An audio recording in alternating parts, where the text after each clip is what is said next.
Yes, indeed. Welcome to Marvel Movie Talk right here on Geekscape. As always, I'm Christian Blatt. Excited to welcome to the show for the first time and getting to meet Robyn Warren. Robyn, thank you for being here on the show with us today. Hi, thank you so much for having me. And to start off, I want to let people know that the Marvel Fitness Deck is available.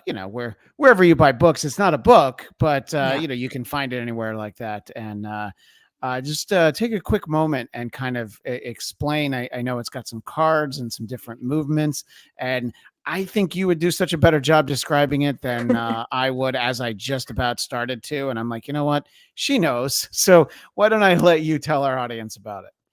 Well, you did a really great job of saying that it's not a book because Right. apparently, even though Chronicle Publishing, who made this with me, did a fantastic job of including that information everywhere that they could, people do get confused thinking that I wrote a book, but I didn't. And the reason why I'm reaching over is because I do have a copy right here in order to show folks exactly what the cards look like. So I was impressed that they're like pretty sizable. They're Yeah. not just playing card size. And I'm trying to find one. I actually just did a demo and I can explain while I show an example. So this is Gamora's aerobic activity. All of the cards have different colors that tell you what kind of workout they are. So we have aerobic, fitness and mobility, upper body, lower body, and core. And all of the cards have at least one Marvel hero on it. A few of them have more than that. And it's basically, I got to play around with Marvel superheroes that I've been a big fan of and help them teach people how to do these movements. So every card on the back of it has instructions of how to do everything, and then also modifications for everything, because as a former public school teacher who taught adaptive PE, making sure that everyone has a way to approach movement is really important to me. Well, just want to bring in from the chat. Our friend Daniel Drew says that's cool, and he's excited. He doesn't know that he's someone who would take part in Marvel Fitness, but he does love that Ms. Marvel is there. Mm, Kamala Khan is, of course, who he's referring to. And yeah. as I was reading that, I'm realizing that when you do a Marvel show, you're one of the few people that need to have multiple pronunciations for names spelled like that, because our vice 100%. president is Kamala. She's Kamala, and I almost said the wrong one. So, I had the same and but exact thought. right, exactly. I wonder if somebody could send a note to Jersey City. Do you mind if we get your name wrong once in a while, Ms. Marvel? Yeah, But sure. yeah, so and there she is, and that's great. And I know Daniel very well. He's one of our regulars. He might Oh, buy the cool. deck just so he could get that card that you just held up of Ms. Marvel, and probably Oh, get it in one of those little slabs like they do for baseball cards. Like yeah, obviously it's yeah, larger that's than a that, great idea. but yeah, you can. And and the artwork's great. Um, Yes. as you were talking about it, I was wondering, when you first come up with the idea, and I'll ask you about that in a second, are there characters that you're like, all right, here's who I absolutely would want to use for this sort of fitness? 100%. So I was fortunate enough to be approached by Chronicle to do it. So it wasn't my kind of baby. It wasn't just my idea. They had this great idea and they knew the work that I do through my business, Geek Girl Strong. And they thought I would be a really good fit for this. So that was an honor. And then this is the first time that I am being physically published with anything. So I asked a lot of my comic book creator friends, like, I got maybe hired for this project. This is how long they're giving me for things. What do you think? And one of my friends was like, okay. And like, I kind of had to hide some of the things by describing it, but not telling them. And they were Sure. just like, if you need a long list of Marvel superheroes, like, you gotta have more than 2 weeks to make sure that you can choose everyone and do all your research. And I was like, I'm already done. It was extremely easy for me to choose 50 Marvel characters. And then I even had a bank of kind of overflow characters that I would have liked to include. But the primary ones that I knew I had to include were Storm, Yes. And Wolverine. I'm going to jump to conclusion that your earrings are inspired by Storm's sort of 90s era when she got her powers back costume. So Yeah. I was thinking of how to compliment those, and then you brought up Ah, the great Aurora Monroe, who of course we're yes. huge fans of here on the show. Yeah. Yes. And not intentionally, but I do think people have started relating that to it. And I'm 100% okay with that because I actually have a Pong Storm tattoo on the inside of my arm that not Oh everyone my gets to see gosh. all the And time. no, and that's amazing. I'm going to switch to the Yeah. big screen again so people Sure. can see it. And Mm. that's sort of that's basically from the panel when she first walks out having gotten the mohawk and Kitty Yes. Pryde runs off crying. I think that's Uncanny X-Men 173. It might be I might be a little off, but I remember it very well because I love that look because that's the look Mhm. she had when I started reading comics. That's the look when she had no powers. And as Mhm. badass as Storm is in her entire career, when she has no powers and she still beats Cyclops to be the leader of the X-Men, you're like, yeah. So that's that's the Storm that You're I my always loved. people because Yeah. that's like the one of the primary reasons why I got this tattoo was it was like my little nod to women empowerment and like, she didn't have her superhero powers, but she was still so powerful and her beating Cyclops the way that she does really spoke to my teenage heart. Yeah, no, I mean, and that obviously is such it's such an amazing moment, and honestly, it's a moment really kind of a turn for Cyclops having nothing to do with her and everything about leaving his pregnant wife behind to go run off with his ex-girlfriend who came back Yeah, from the dead. right? But we're not here to bury Scott Summers. We're here to celebrate. I Oh, believe this is the yeah. great Paul Smith who is Yeah. responsible for the design. I think that's the same image that you have there, right? So, It is. um, This one is like an artistic play on it right. because of the tattoo artist style. And I did get to show it to Chris Claremont a few years ago at New York Comic Con and have this entire conversation with him about her, which was great. Yeah. Chris is somebody that I've interviewed probably 10 times, which means I've talked to him for about 25 hours I was just going to say. because every time I talk to him, I tell his wife, I'm like, look, I'm going to stick because his wife handles all of his, scheduling and stuff. And I say, we're going to talk to him for, I'm going to try for an hour, but I'll definitely be out in an hour and a half. And at like 88 minutes, I'm like, so do you think we should talk about what we're supposed to be promoting today? And then it Yeah. goes to like 2.5 hours. So Yeah, it was towards the end of the con, if I'm remembering correctly, and yeah. his family was definitely like, "Can we go? This I, lady's very nice, but we need to go." The only time I ever interviewed him in person was at the end of a con out here in the LA area, Comic Con Revolution in Ontario. And, he'd been signing all day and he was Sure. very gracious, gave great answers. He wasn't annoyed at me, but the con for the weekend had worn on him. So his answers were a little bit testier than usual. And I'm like, Sure. whoa, this is great because he did not enjoy the most recent Star Wars movie at that time, which was The Last Jedi. And I didn't even ask him Oh, about it. He just brought it up. And I'm like, oh, sure. this is great. Hey, we've got a great question from across the pond, Craig Robinson. I've come in a bit late, so excuse me if this is covered. Is this all heroes in the fitness deck, or can we learn the movements of, obviously, if you think of some of the Marvel villains, we could try to not emulate their behaviors, but, if I was the size of Wilson Fisk, but I could move the way the Kingpin does, I'd feel like I'd be doing something right. So the answer is no. That's the short answer. There aren't any villains. And the longer answer was that the idea presented to me was that they wanted, or we wanted, for the superheroes in Sure. particular to teach people movements. Right. So for Craig, you're gonna have to, be like Taskmaster, who just studies videos of other characters, and Totally. you just have to get the entire Brotherhood of Evil Mutants and I learn will how to. say that we have some anti-heroes, so like Loki is in the deck and things like Okay. that. So I got to play I within the gray area I of I characters. would consider him to be, I mean, the classic iteration of him as a villain, but you're right, he is Yes. more of an anti-hero. Mhm. When you said anti-hero, I was afraid you had the Punisher for a second, and then I was No. thinking like, he doesn't really move, he just pulls the trigger really fast, and Yeah, he would have he's been a difficult one for me to like take he's inspiration no, from. oh no. Look, he's very good at what he does. But Yeah. so one of the things that I was thinking as you were talking is that James Gunn has talked about for all three Guardians movies. There's a character he wanted to use that was adjacent to the Guardians, but he was technically part of the Micronauts series, which is intellectual property that Marvel doesn't own. It gets so complicated. This character named Bug.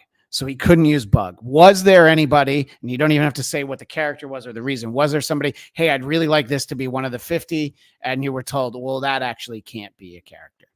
It's as if you've spoken to a lot of people who create licensed products because absolutely. Yes, There yes. was No, more than one. yeah, okay. So, but no, that's fine because I'm sure that even with that, still getting it down to 50 was like, oh, are you sure we can't do 52? Like a deck of playing 100%. cards? And I did get Yeah. away with that a little bit by way of like adding in a few characters together. So actually, these two next to each other that I can share, we have Groot teaching tree pose, Oh, perfect. And then right? we've got So I Rocket got right to there sneak with and him. Yeah. rocket. That's And nice. I then, like the two of them together too. I feel yeah. like I'd be sad if we only had one of them and not the other. Yeah. Well, I'm glad I made the right decision then. And then I have Lucky teaching Downward Dog, and you can see who's in the background. Clint is giving it his best. Oh my gosh, I forgot, I forgot about Lucky. Yeah, Yeah. Lucky the dog, the pizza eating dog. Oh my Yeah. gosh, well that's I great. wanted a pet in there, so I found a Yeah. way. And you know who wouldn't have been a good representation is Lockjaw, the teleporting dog, because he doesn't seem like he moves nearly enough. It's No. If you teleport, you don't need to. right. Well, exactly. Although I'll poke one hole in that, Nightcrawler sure manages to stay in shape, but that's He because he used to does. be in the circus. Yeah. So if you're going to 100%. be a trapeze artist, so in putting this together, obviously there. I would assume it's not something that is geared for a specific audience, but is it one of those things that, like, oh, maybe kids of a certain age could look at the pictures but maybe talk to their parents and not try any of this stuff? Or is it designed where, like, if my 9-year-old walked in and came across it and he's like, oh, I kind of want to try to stand like Groot? Yeah. So the goal of the project, which I was all for, was to try our best to make it as approachable as possible for everybody, which includes doing it with your family. So the product is labeled all ages, and I would like to think that most of them are. And of course, there are going to be movements like there is a burpee in it. It upsets people, but it is in there. It's Captain America. It's fitting. Don't be mad at me. Yeah. But Yeah, no. Be mad at Steve for being in such amazing shape. It's not exactly. your fault. Thank you. Um, but maybe a 3-year-old cannot do a full Sure. burpee, but that doesn't mean that they can't like lay down on the floor, stand back up, and do a cute little jump. Yeah, no. In the early days of the pandemic, my kids stumbled across a series of YouTube videos by a woman in the UK, and it was just called Cosmic Kids. So it was yoga, Mm. but it's like, this is a Harry Potter yoga, so we're gonna do that. And I can't even remember what some of the other themes were, but the lady's name was Miss Jamie, and it was Oh, like, oh my gosh, thank gosh we had Miss Jamie because I could get a little break, and yeah, she would be there. And so I think that even movements that they know they can't do, kids do like to kind of try. And it's like, oh, look, mommy's like that, let me see if I can do it. Obviously a hundred they're not percent. gonna, they know better than to hurt themselves. So I'll just circle back because Daniel was talking about his friend Kamal Khan Ms. Marvel's name pronunciation is the Pakistani way to say Kamala, and Kamala Harris's pronunciation is the Indian way to say the name. Yes. Well, I Makes appreciate. a lot of And sense. Daniel Drew is basically like, if you read comic books and, there's like the asterisk and then there's something explained by the editor underneath. He's basically my asterisk. Anything that That's I forget, amazing. and I'm like, oh yeah, who is that character? He always knows. So I love I that. think, I'm glad he's I think, here. yes, I think we all need to have that. Yeah. So you're talking about it in terms of, putting it together, but you really didn't have a lot of time. So from the time, like, how long ago was this pitched to you? And when did you have to be like, okay, I'm all done, I can't make any changes? So I think it was pitched to me around last April, and it was around this time last year that I had to be completely done, I want to Right. say. Um, and my editor, Julia, is very sweet. She knows that I'm a huge Marvel fan. So, of course, I haven't mentioned yet the illustrator of these beautiful Yeah, cards is Kyle that was Hilton. that was literally my next question. So I'm glad we Yeah. got to it. So Kyle Hilton is Kyle's name. Sorry, is the Yeah. illustrator's name. Yeah. Yeah. And for people who are just Mhm, listening, because we're also an audio podcast, there are still people who just like to listen to podcasts. yeah. There's a great cover of Kamala Khan, Thor, and looks like Miles Morales Mhm. doing some different movements. And it's great. So what was the background for the artist prior to this? So Kyle and I were partnered up through Chronicle, Oh, I see. and yeah, and I know that he has done some work with men's health magazines and things like that, and has also done comic book work. So I feel like the choice in him was really great, and he and I we now talk to each other on Instagram DMs and whatnot. And there was a point where we were trying our best to communicate virtually about what these movements look like. And I would give examples and links and things. And then there were a few that we were just kind of stuck on minor details. So I ended up just recording myself and doing it correctly. And then like going like this and then doing it in the way that he had illustrated it so that he knows the difference. And he Right. did a really great job with me and that. Well, that's great, and I think that the style, it's sort of a very old school, like Jack Kirby style, sort of the very simple, simple, not in a negative way at all. I just Right. like, it's like, here's the great representation. It's like there was the official handbook of the Marvel Universe used to come out every month, and it'd be these huge issues, just be pictures. And, you couldn't really get your hands on back issues back then. So you'd read this Mhm. block text about like a character's history, and it was all fascinating. So it sort of feels like those representations. And characters included are Captain Marvel, Black Panther, Iron Man, Star-Lord, Spider-Man, and we mentioned Storm, Hulk, Daredevil, and of course, Ms. Marvel. I have to ask though, if you have Spider-Man, do you have Miles and Peter, or did you have to settle on just Miles? I got 3 different spiders in the deck, including Miles and Peter. Oh my goodness. Well, my 6-year-old daughter is a big fan of there's a preschool show called Spidey and His Amazing Friends on Yeah. Disney.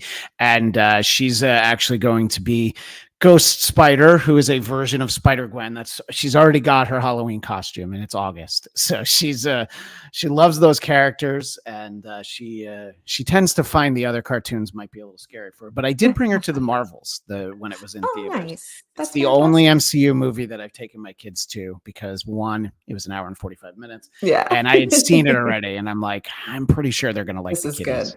And the Yeah. kiddies Oh, went a long way. Yeah. yeah. Yeah. Awesome.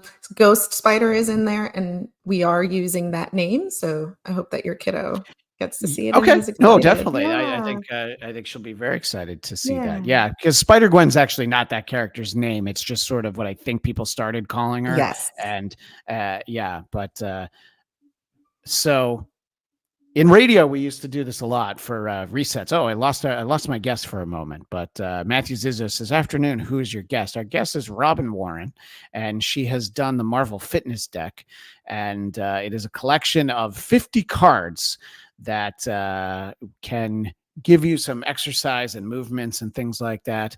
And we were talking to her sort of about putting it together. And when she pops back on, we'll talk about just some of her personal background and favorite Marvel characters. We already talked about Storm, and there she is. Sam Bibley says, "What's up? What's up, Sam?" And I was it was a perfect time to have you disappear for a second. I just was resetting like we used to do in the radio days, because we are live Cool. streaming on YouTube. So people are popping in like, "Hey, who's Yeah. this?" And I'm like, "Well, great. I'm talking to Robyn Warren. We're talking about the Marvel Fitness deck." So you talked about, obviously you were a huge Marvel fan, and the Storm tattoo wasn't even necessary. I believed you until you showed that.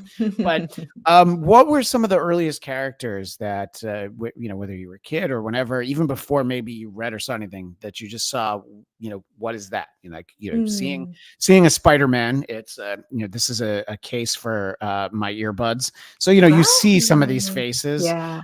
around as a kid. Like, I knew who Spider-Man was before I knew who Spider-Man was. Obviously, I knew Superman and Batman. Right. But in terms of Marvel characters, who did you first kind of gravitate towards and have the interest of, hey, what's this all about? I'm an elder millennial, as I like to call myself. So I was lucky enough to be like a kid age during the X-Men animated series and the Sure. Spider-Man animated series. So those were like I don't think I was exposed to Marvel in any way before those. I think I was just the right age to catch it in Yeah. that way. No, and a lot of our regulars in our chat, obviously, when we were weekly going over each episode of X-Men '97. People were so excited about that, because that was the entry point for a lot of people. I am just elder. I'm not an elder millennial, but I was a kid about 10 years earlier. So there was a Saturday morning cartoon called Spider-Man and His Amazing Friends, which I will say, not as good as the Spider-Man animated series from the 90s. I loved It it. was still the idea that, like, this is for kids, but I did love that show, and they had all the Mhm. guest stars. There's it's, you can find that show on Disney Plus. I'm like, look, you don't have to really watch them all. There's two Mm-mm. episodes with the X-Men. For some Okay. reason, Wolverine has an Australian accent. It's like they knew they were going to cast I an was gonna Australian to say, play him. Yeah. yeah. But then there's one called Seven Little Superheroes with Chameleon, and it has all these guest stars. And Oh. I, even as a little kid, I was just like, oh my God, there's Captain America and Doctor Strange. And, they were all Oh. together, and, you didn't have to worry about rights and clearances and all that Yeah, stuff. yeah, They right. all owned everything. So that Different was when times. I first got, so that I really, I really liked those characters. And it was sort of a natural progression, because DC had the Super Friends. So I would see that.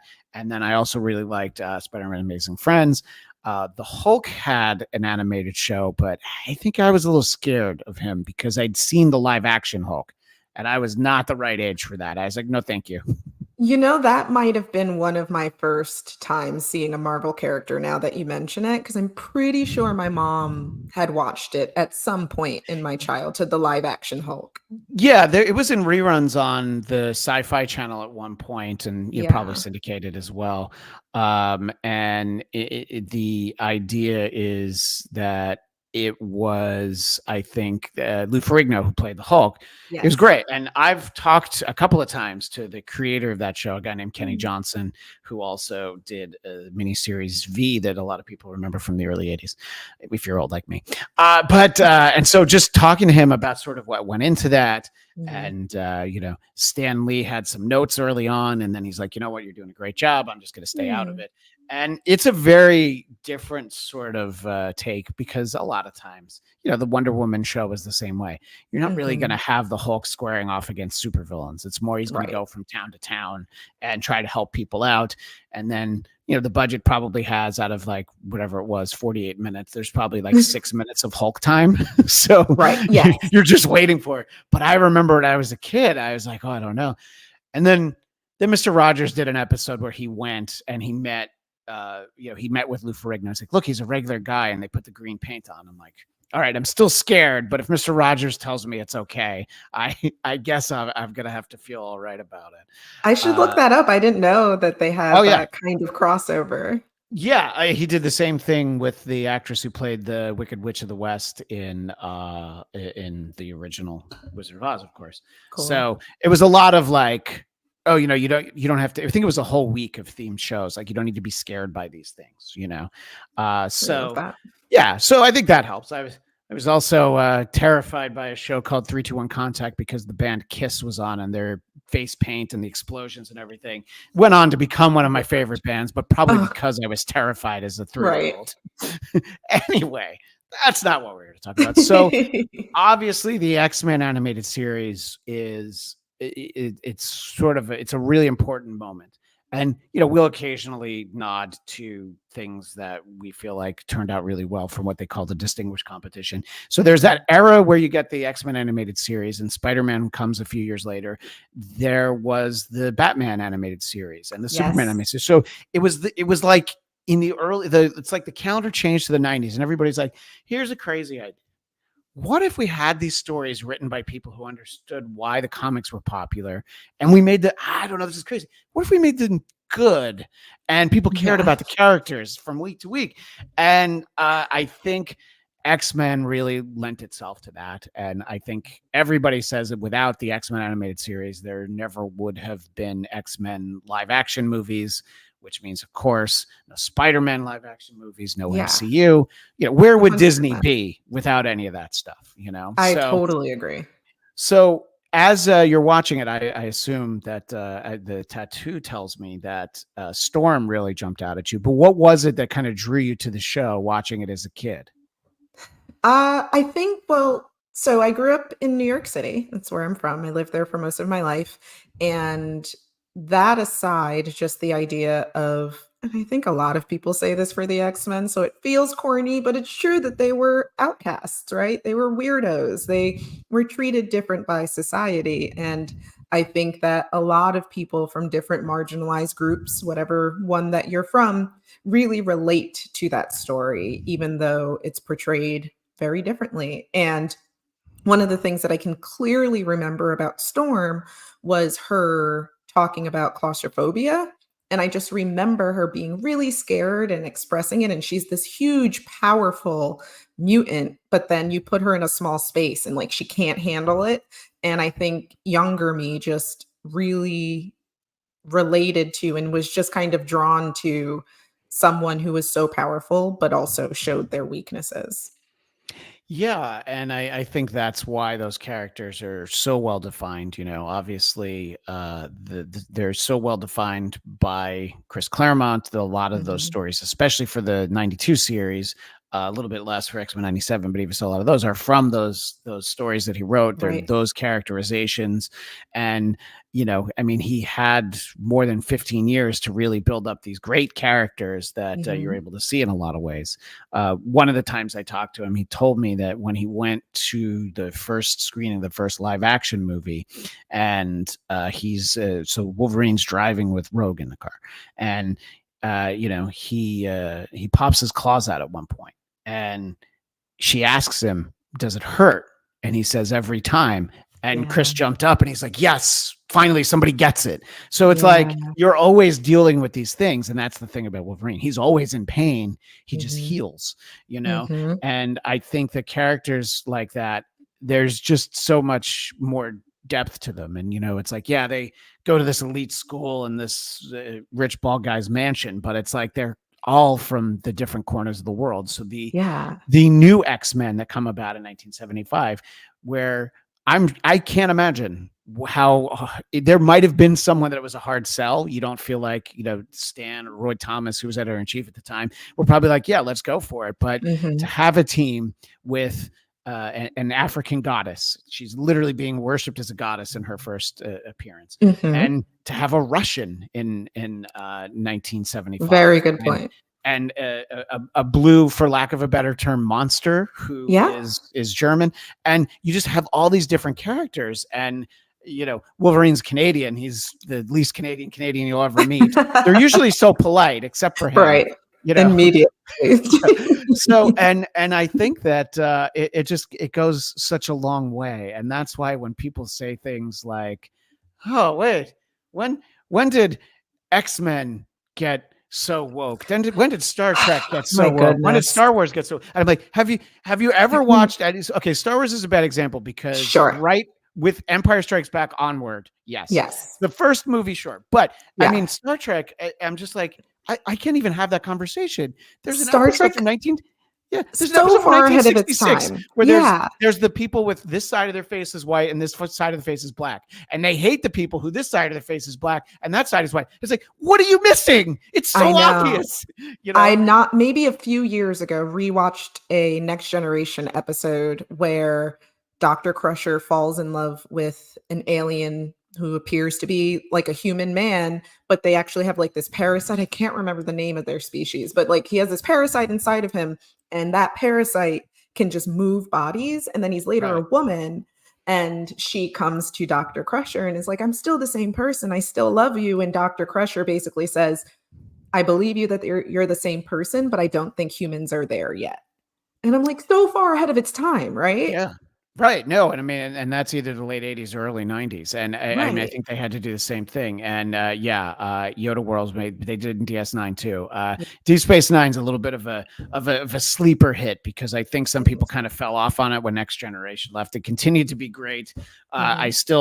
still love a lot of those characters and that world. And yeah, it is interesting when you rewatch. Yes, the original Star Trek, but you're absolutely right about Next Generation. You're like, wait, they got this on TV in like 1989, some of the Exactly. stuff that they're talking about and dealing with.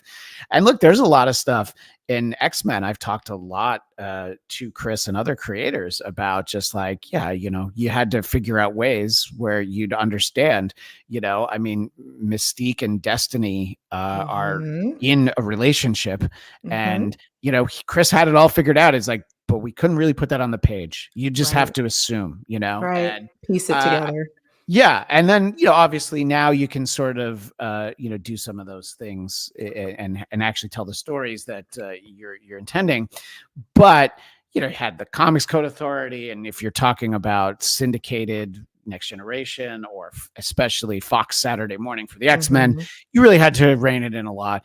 I Yeah. think that's why I think we were all excited about X-Men 97 because it was like, yes, kids can still watch it, Yeah. but we're not making it for kids first. We're Right. just going to maybe tone down some of the scarier things. Although I don't know. I still can't imagine watching X-Men 97 with my kids before they've watched all of X-Men 92, for lack of a better Yeah, term. I wonder So what that's like. I can't even imagine. yeah, no, I know. It's I do everything very slowly. It's like, Yeah. oh, do you think you'd be interested in watching that? Yeah.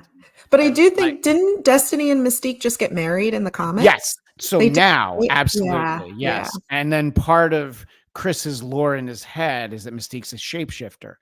Right. So she would be able to create Nightcrawler, basically. Yeah. So, and yeah, and I think that North Star from Alpha Flight was the first like major character who was openly gay. But that I think Right. was after 2000. You know what I mean? It Mhm. wasn't that.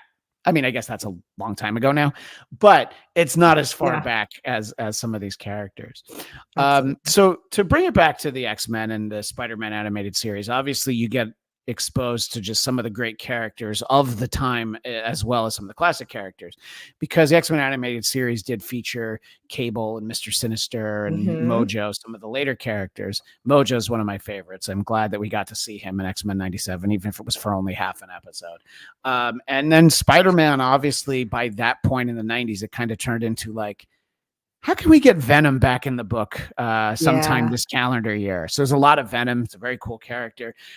What did you start to see there? And at what point do you think, oh, maybe I'll pick up some of the comics that these are based on?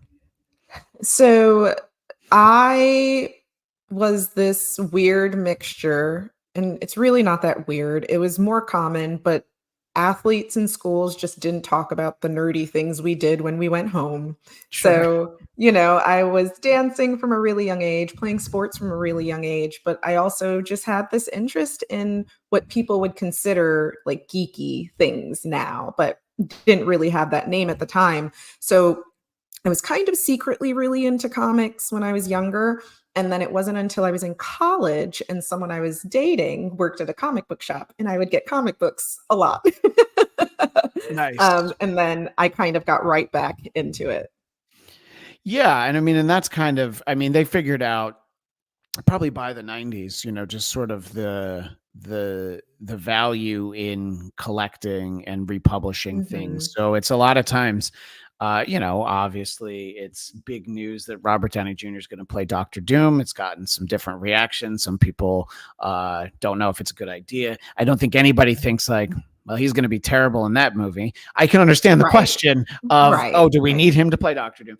But so Right. I guess that there's, and I forget now what it's called, but there's a story where Tony Stark becomes Doctor Doom. So that's a collection I literally just bought last week because I'm like, oh, I Oh, cool. kind of want to read that. So there's a lot of stuff like Yeah. that. And as they announce the project, sometimes I wait till after the movie, like after Winter Soldier came out. Then I read the Winter Soldier comics because like, the movie's about to come out. I don't want to spoil anything Yeah. for myself, I do that sometimes so that I'm not too attached to the story because Right. I can be that way where I'm like, this isn't like the source material. And Yeah. if they change something I was really attached to, I get, I don't know, kind of prickly. So sometimes I like to watch it first, but then go back and like read the history of the story, if you will. Yeah, it can be more fun, and then you see what the Mhm. differences are, and all of that.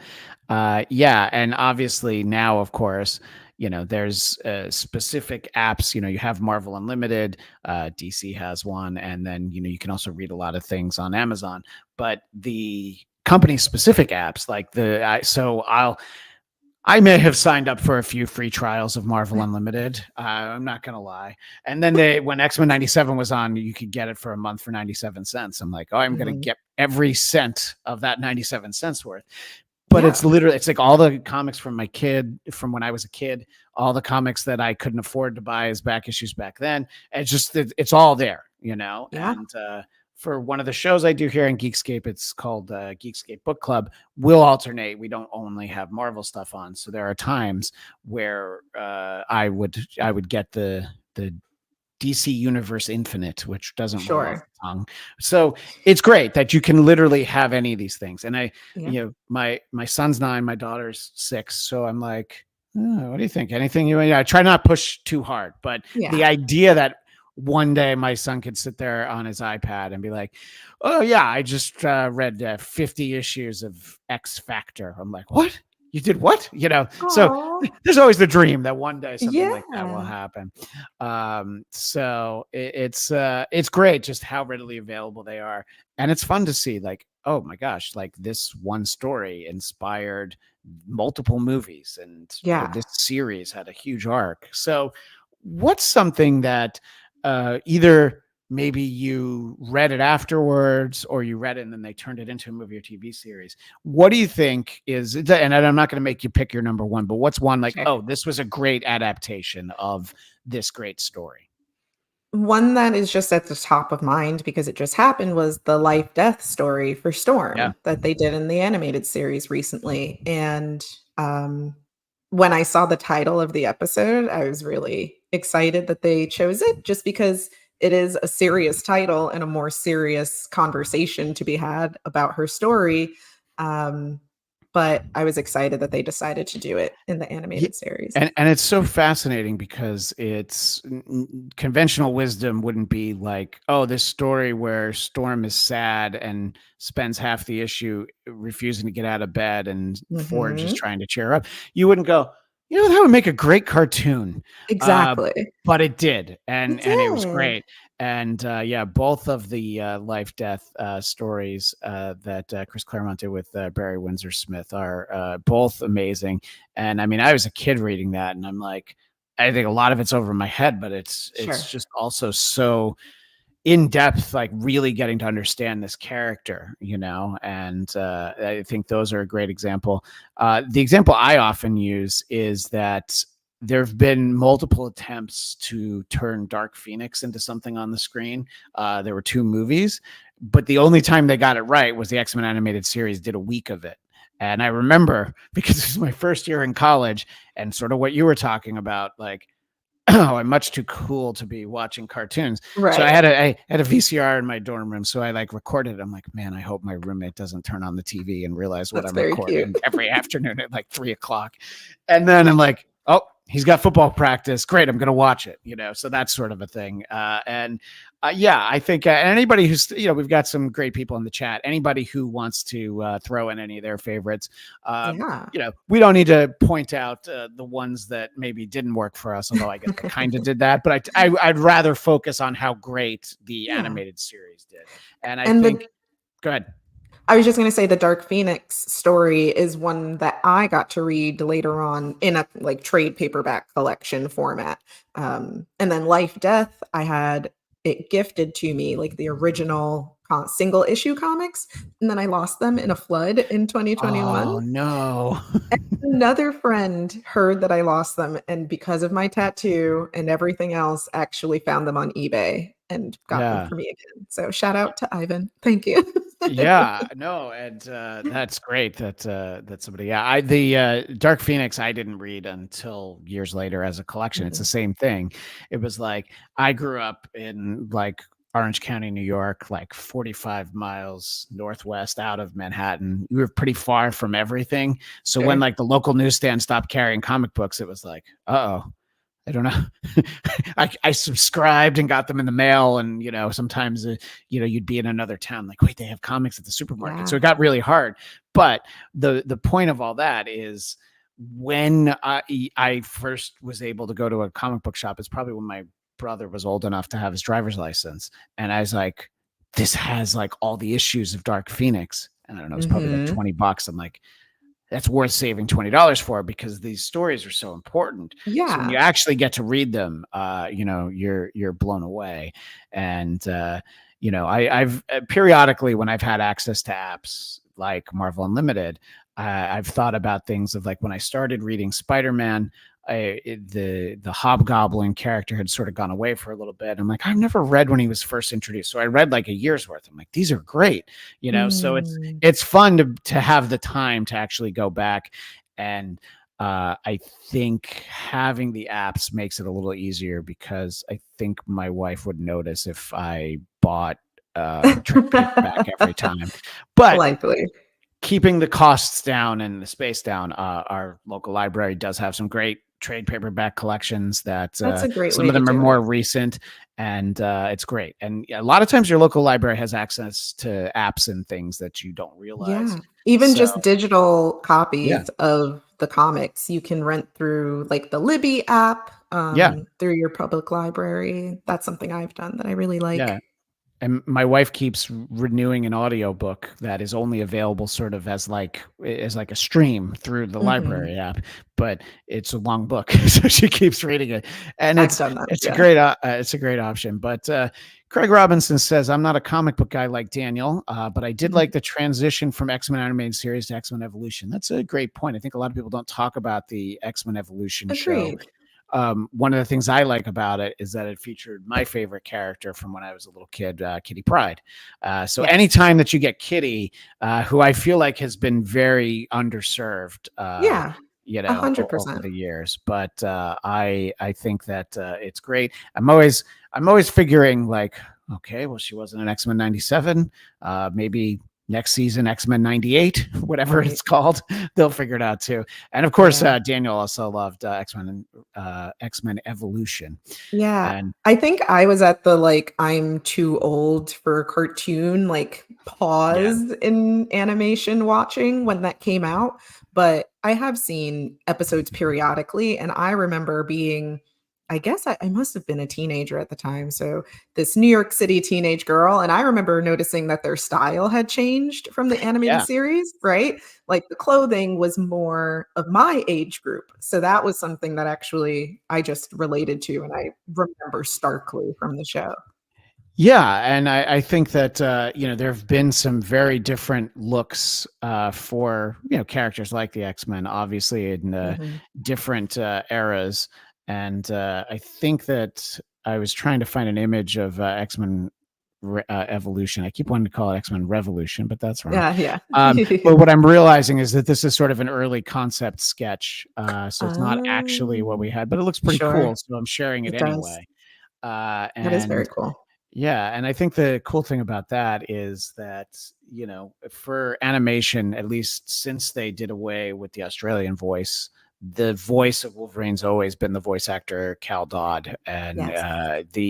it's like Hugh Jackman playing the live action. It's like, look, someday someone else is going to do it, Have to. but Yeah. why rush? If they're still around, you might Yeah. as well, you might as well not do that. And I actually got to gift Allison Seeley Smith, the voice of Storm, one of my Marvel Fitness decks at San Diego Comic Con. So I got to meet her and introduce myself, and she was lovely, and told her her voice meant a lot to me as a little kid, you know. Yeah, our friend in the chat, Daniel, I actually got to meet him at San Diego Comic-Con. I was at the booth for Geekscape, and Oh, he spent kind of a whole day like going around and meeting most of the voice cast from X-Men animated series who were there. And yeah, he had nothing but great things to say. And mhm. in the past, a couple of times I was able to interview Eric and Julia Lewald, who were kind of the two of the big brains behind the original animated series, and just the love they have for it. It's great to see people celebrating something that you're like, yeah, this was really important. Uh, Yeah. and it was so great, and people rewatching it and all of that now. So when it comes to the live action movies, and by the way, sorry, before I move on to that, I definitely had an era too where I was like, oh yeah, I guess I can't have, I guess I didn't have the budget to be buying new comics, and I definitely fell off of cartoons and things. Is basically college wasn't that time because you kind of have a lot of time. It was when I started working, and so I have this like box of comics that I bought in the year 1999 that I still haven't read, and that's when I'm like, oh, I should probably just stop buying them because I wasn't finding the time for it. But then you go Yeah. back and you see all this great stuff. Like there's multiple great Spider-Man series. Spectacular Spider-Man is one that people talk about. But the movie's coming along. It's like, all right, well, this is Mhm. a commitment of 2 to 2.5 hours. I can't wait to see this. So when the movies start to come along, what are some that to this day jump out at you as like, these are among my favorite? And it's not necessarily, it doesn't have to just be MCU. Sure. We can talk about the X-Men, Spider-Man. I I contend the first act of Daredevil with Ben Affleck is really well done because it's a great origin Okay. story. Don't love Yes. the whole movie. I love the Right. origin story part, Fair. and I thought it was well cast. But movie loses me after that first like 5 minutes. But and you can Yeah. tell the whole time. By the way, this is a guy who really wants to be Batman, and good for him. Ben Affleck got to He be did Batman it. eventually.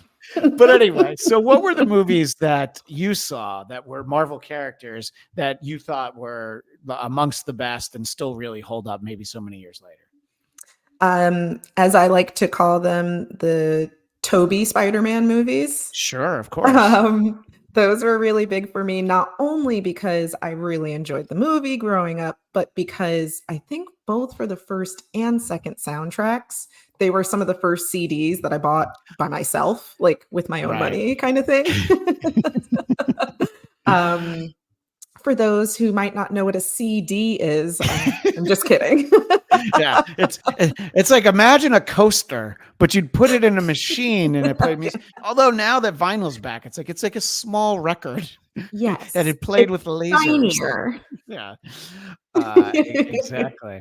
And So yeah, Daniel that was Daniel big. messaged me, by the way, the picture that I'm showing right now. It's a Oh, yeah, signed yeah. print that the X-Men Evolution team that was Yeah, signed for him. So it's beautiful. that's a perfect print. And I did buy a few prints that the artist Arthur Adams had a table, and I bought a print from him. And I'm like, I don't know where to put it, but I really want it. So yeah, the Tobey Spider-Man movies I think were great. And I'll tell a personal story I don't tell too often. I Sure. went to see the first Tobey Spider-Man on a date with someone, and she hated it. So I did not call her again. I was like, all right, clearly we're not on the same page. You know, I thought you were uh, gonna say, like, "And now she's my wife, and I've turned no, things around." no. My wife and I, we saw Garden State by Zach Braff on our first date in 2004, and he was doing an event at the Writers Guild. My wife's a television writer, and so I got to tell Mm. him about that because he did a movie recently that It's really well made, but it is not fun. It's super depressing, but it's Garden incredibly well State? made. No, well, no. His newer movie. Uh, Um, uh, uh, uh. yeah. It's a Florence Pugh's dealing with addiction and just sort of Mm, some real problems. And it's like, oh, this is a great movie, but I don't ever want to watch it again because I don't want to feel the way it made me feel during it. There's very those where you're like, interesting. this is good, yeah. But Because anyway, that's also his ex-girlfriend, but we can well, talk about not at that the another time time. they made it. Yeah. Ah, So okay. yeah, they conceived it and I think started shooting it during Got it. lockdown and then, once they could actually film it. Sure. So but in any case, and look, that keeps it somewhat Marvel adjacent because she's Black Widow's sister. She's going to be Yes. in Thunderbolts. See, I'm bringing it all back. You Bring it did all it. back, Robin. So but the second Spider-Man movie, the one with Doc Ock, Mhm. is probably still my favorite superhero movie. You can make the case that others are better and might have better visuals, but I'm like, that one is kind of perfect. I think the second X-Men movie is kind of perfect. The problem with the first X-Men movie is I think they didn't think it was going to make a lot of money, and they have the big fight scene in the gift shop at the Statue of Liberty, not Yes. outside. This, Yeah. like even at the feet of the Statue of Liberty. You don't have to be on the No, ground. And I'm like, well, we're going to do it at the gift shop. Really? it's Okay. very silly. Anyway, so those movies I think are phenomenal, and Yes. I think that they do hold up. And we got to see some more characters in there, and obviously Alfred Molina as Doc Ock was just Mm, incredible. brilliant. To get him back in No Way Home is like, you don't have to spend so much time telling me about it, about how it all makes sense. I'm just glad to see everybody.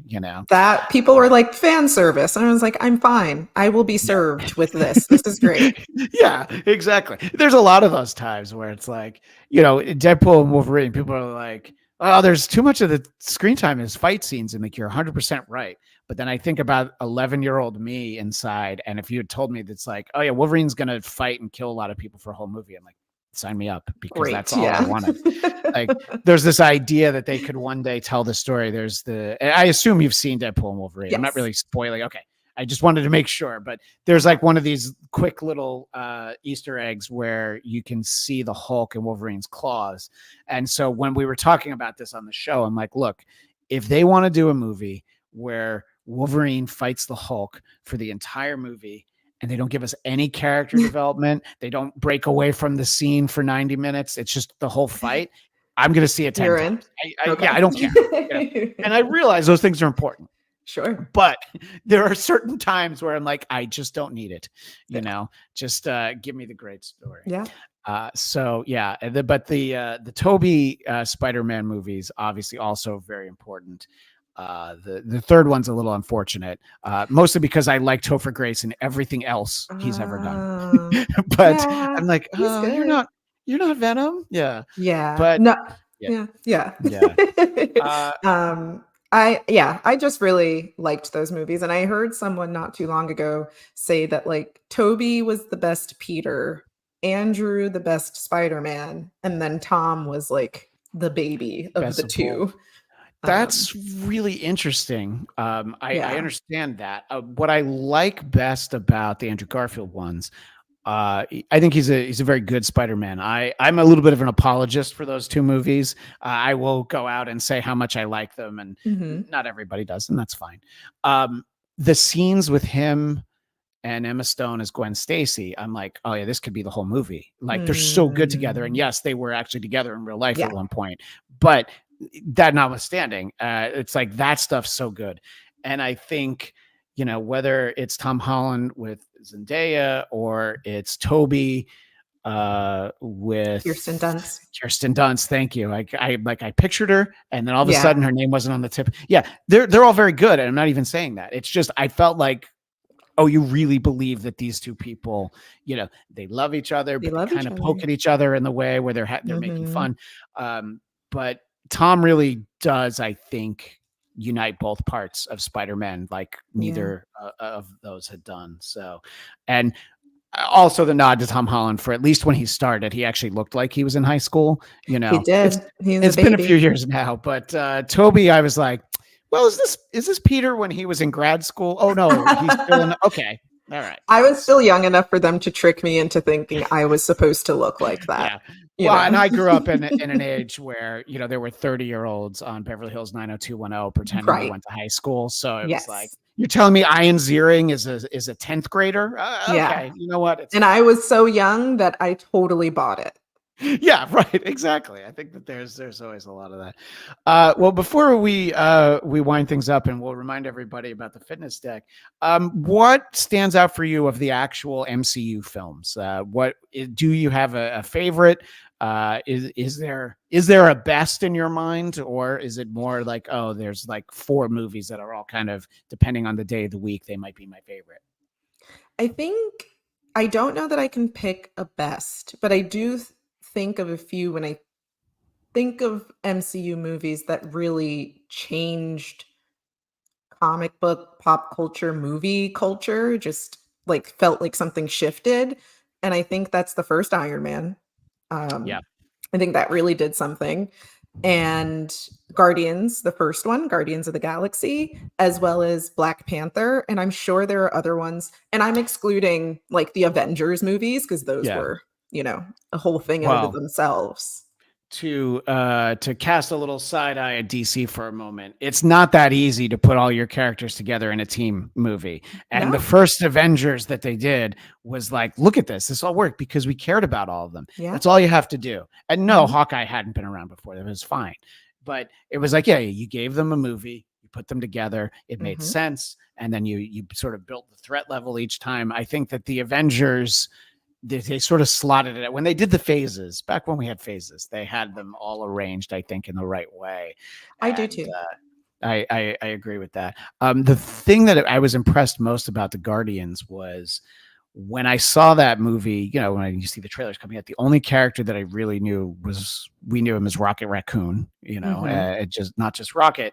And I'm like, well, I remember him, but I mostly because he'd had like a mini series that I don't even think I bought. Mm. And so they take these characters that they're not just B characters, they're like D, E, F characters. They're pretty Seriously. low on the list. And I'm like, oh, and they're all great, you Yeah. know? And they just had the right tone. I think James Gunn's sensibility was right for like, oh, we can kind of have fun with this. Right. And I think that one impressed me. I honestly wasn't sure how Thor was going to work as a movie because I used to read the Thor comic and I'm like, oh, it's a little dense. And I'm like, oh, wait, they're not going to have him use as many these and thous. And they realize Yeah. that, Yeah, yeah. you can bend it a little bit. The guy's hundreds of years Absolutely. old. He could learn how to at least sound like an Australian, if not A an little bit, American. yeah. So yeah, I'm always impressed. And so there was a certain point where I'm like, all right, I'm just going to assume that they're going to figure it out. I wasn't sure about Mhm. Captain America, and I think First Avenger might still be, to me, my favorite of the movies of the MCU because Mm. it's like it really stands alone. It's a war movie that has some superhero stuff in it. It's Right. also fun at times, and I think it kind of checks all the boxes that the MCU would go on to do. But in Yeah. general, it's always exciting when there's a new one to come out. And I think Yeah. we've gotten to see different kinds of characters. Obviously, Black Panther, a very important movie, Mhm. for one, bringing the character to the screen, even though we'd met him in Civil War, Yeah. but just sort of creating that.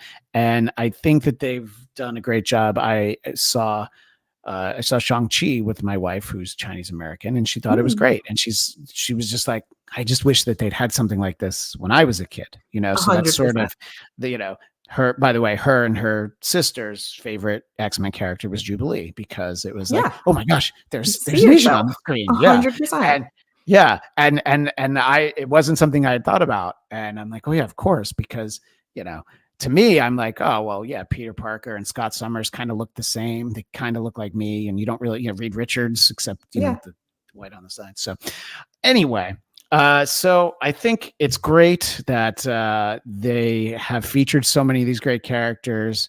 The final question before I remind people of the fitness deck: is there a favorite TV show, whether it's the Disney Plus or the Netflix or maybe even something that was on network? Do you have a favorite TV show where you felt like they did a great job week to week telling the stories, Yeah. keeping it moving?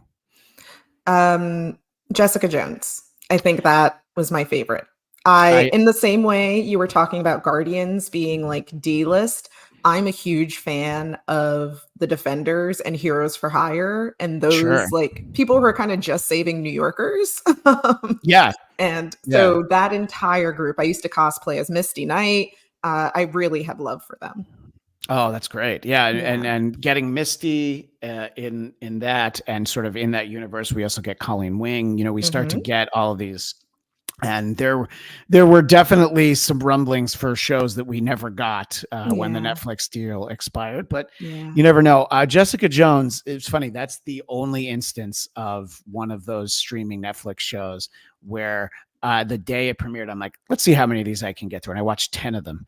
And Oh, I was like, and it was wow. great. And I really loved it. And I was like, Yeah. oh, I think I like to slow it down a little bit though. Yeah. But Yeah. I was Yeah. just like, I was like, I can't stop. And, you know, Sure. David Tennant is the Purple Man in that first season and Perfect. showing up. It's just, yeah, it couldn't have been better. Perfect. Yeah. And I like I think the second season of Daredevil with the Punisher. I'll often refer to, there's a scene with Frank and Matt. They're in a cemetery, and it's sort of like before they have to go on to the next thing, and they're just sitting there talking for a few minutes.